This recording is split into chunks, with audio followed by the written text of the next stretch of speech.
Hello and greetings from the world of tomorrow. I'm Tim here with Gizorama, bringing to you a preview of Battery Staple Games 20XX. Recently released into Steam Early Access, 20XX puts you in the shoes of either Nina, a blue robot with a gun, or Ace, a red robot with a sword. This might be sounding a little familiar already.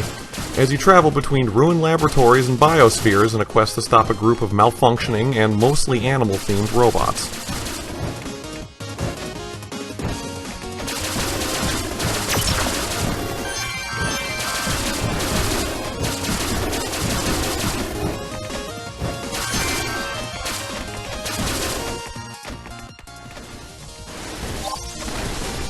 Told you it was going to seem a little familiar. The developer, Battery Staple, openly describes 20XX as being heavily inspired by the Mega Man X games, which is already enough to get me to like it.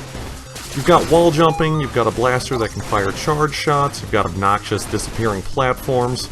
Now, I will freely admit that this is usually all I need to like a game, but 20XX does a lot more with the formula by introducing some light roguelike and RPG elements.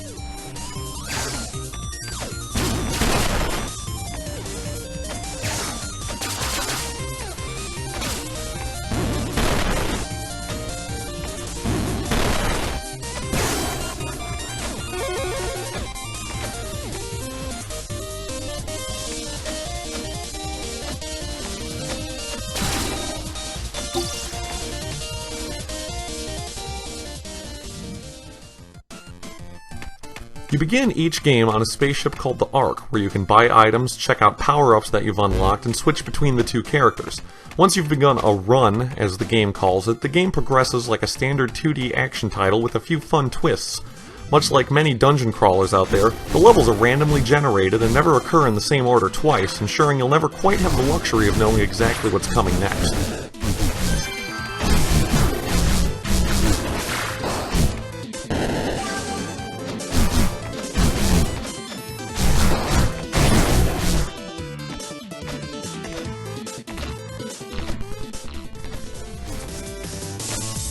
In addition to the random levels and boss fights, 20XX also borrows the roguelike convention of having non-persistent character growth. You have one life through each run, and while you can pick up different weapons, ability modifiers, and stat boosts to change things like your max health or speed, when you die, you're back to square one on board the Ark.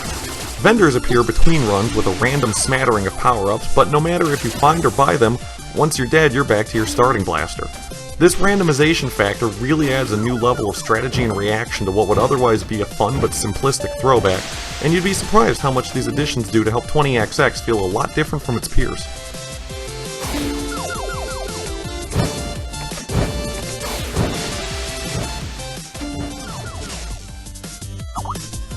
Even in this early state, 20XX feels like it's a pretty polished experience. The controls are excellent, the physics are well done even if the jump is a bit floaty sometimes, and the unique graphics for each level are distinct and well drawn, even if at this early stage in development there's only a few levels to see.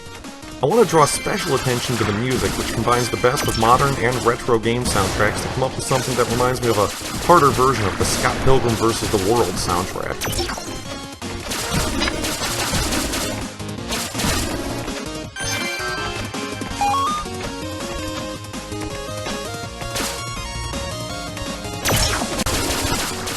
If you're into action platformers but want something a little different to stand apart from the recent wave of old-school Nintendo worship, 20XX could very well stand as an excellent example of how to tweak a tried-and-true gameplay formula without coming up with something completely unrecognizable. It's currently available in Steam Early Access with pretty regular updates, and with an early version this fun and polished, I can't wait for the finished product.